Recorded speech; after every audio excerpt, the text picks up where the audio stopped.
there are a few things that we need to check, of course. First is we need to check if our device has its Python installed.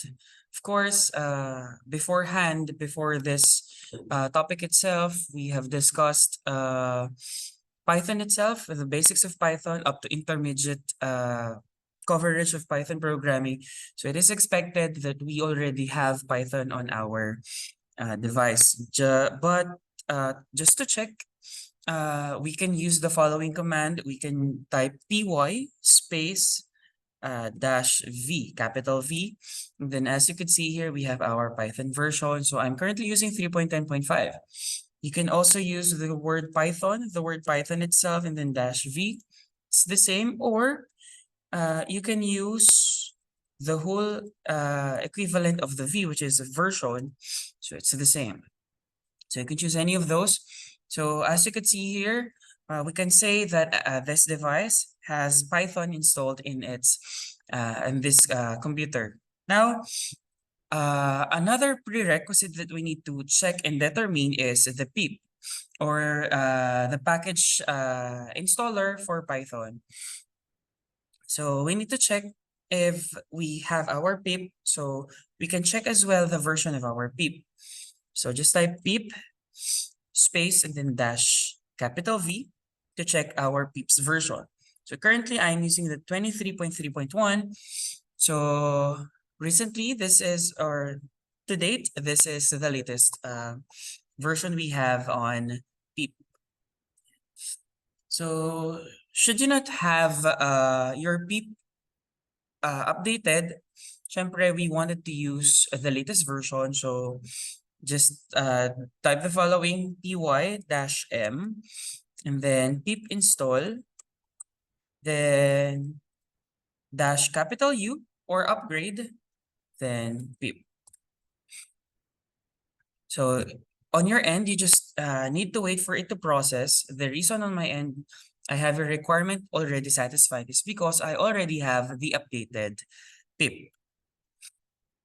So these are two of our prerequisites before we dive to Django programming.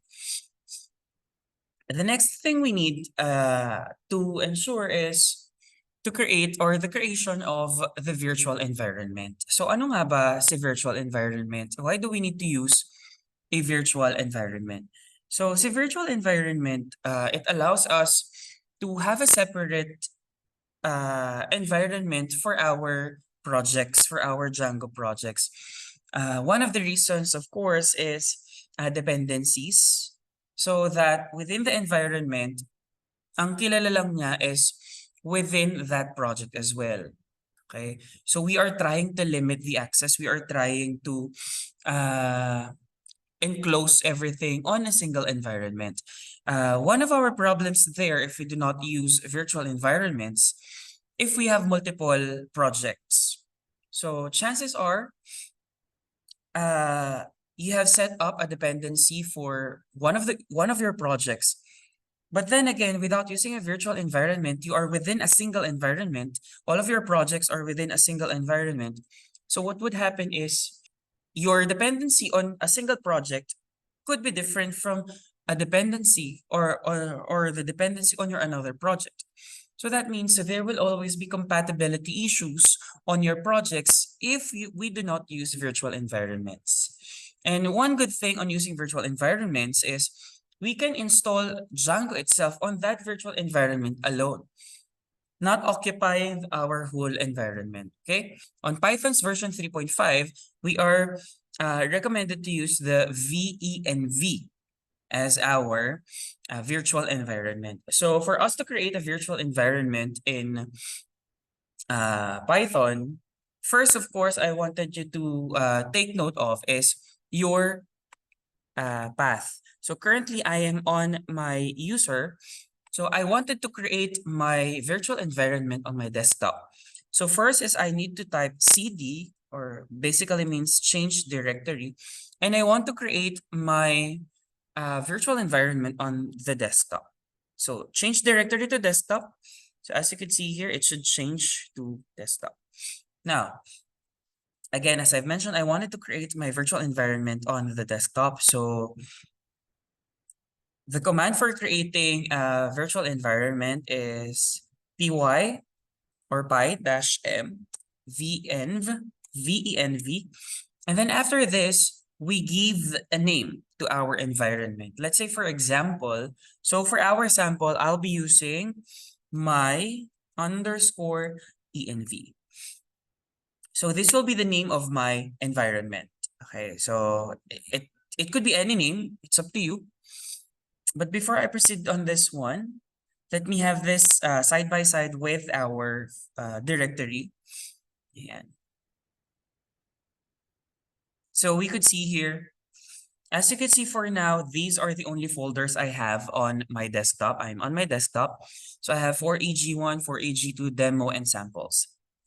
Now, upon creating our environment, we should expect that there should be a new directory or folder to be added on our desktop. So let's proceed here. Just hit enter and then wait for it to load.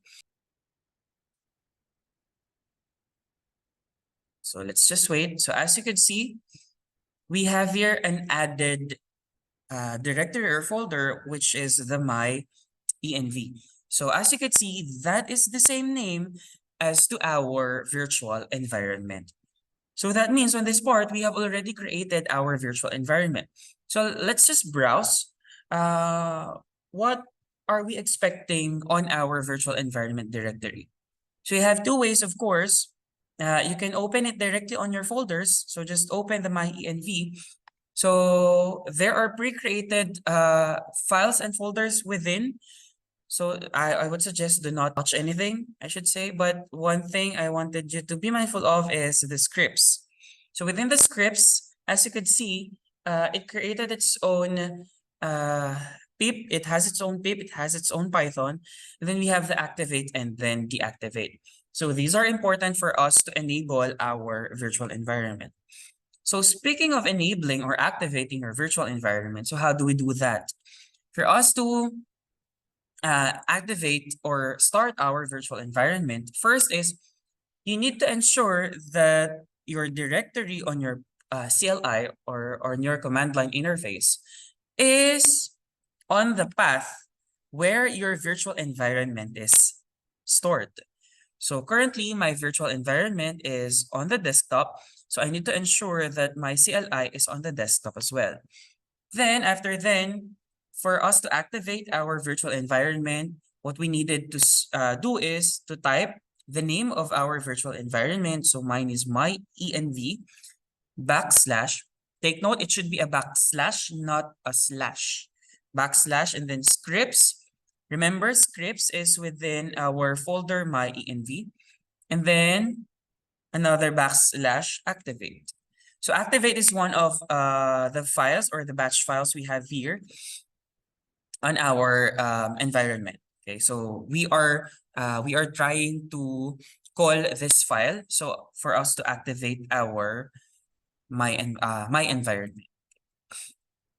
So upon hitting enter, as you can see, beside our path, there is another display which is on the parenthesis. This is our environment. So within your CLI, if you see this one, that means you are already within your environment. Okay?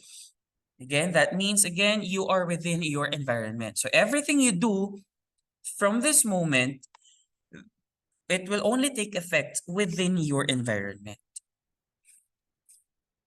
Now, here's the question.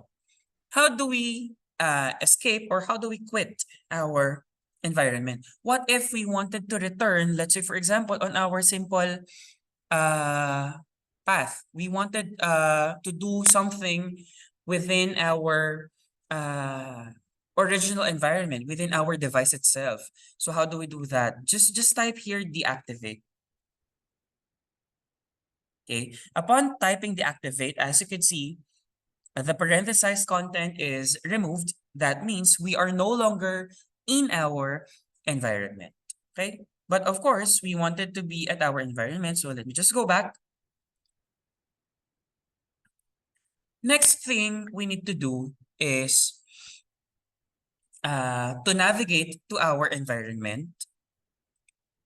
So our environment is in the desktop.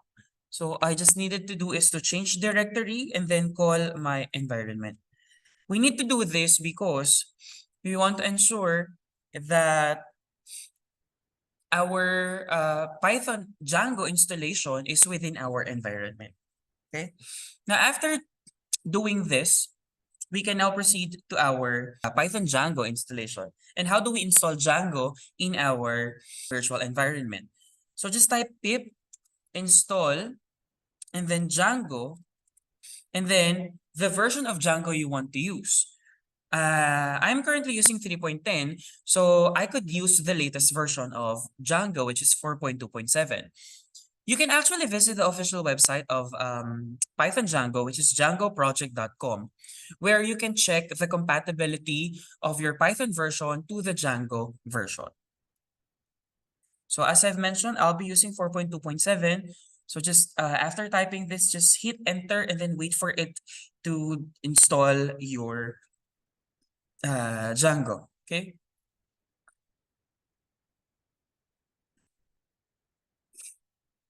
So it will really take time, depending, of course, on our internet connectivity. So let's just wait. So as you can see here, we have here successfully installed. Ayan.